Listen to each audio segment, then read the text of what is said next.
मैं नेहा हिंदी विभाग से आज हिंदी के छात्राओं के लिए ये द्वितीय सेमेस्टर की प्रथम इकाई कार्यालय हिंदी से कुछ प्रश्नों को लेकर आए हैं।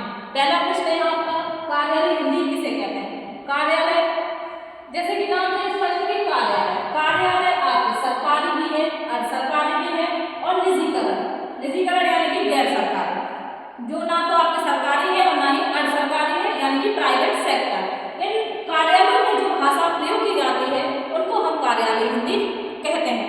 सामान्य बोलचाल की भाषा में इनको हम कामकाजी भाषा भी बोल सकते हैं, क्योंकि कार्यालयों में जो भाषा प्रयुक्त की जाती है, जैसे आपने सुना होगा महोदय, सादर, निवेदन है आदि।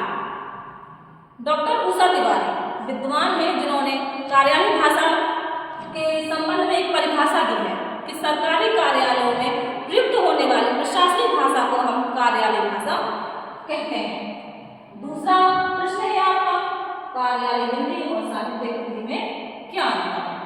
तो कार्यालय हिंदी, जैसे कि मैंने आपको पहले ऊपर पढ़ाया हुआ है कि कार्यालय हिंदी में अपने एक शाब्दिक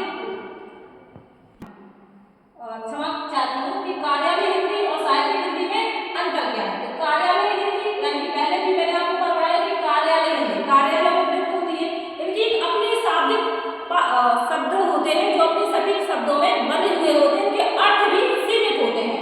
फिर आपकी आती है साहित्यिक हिंदी।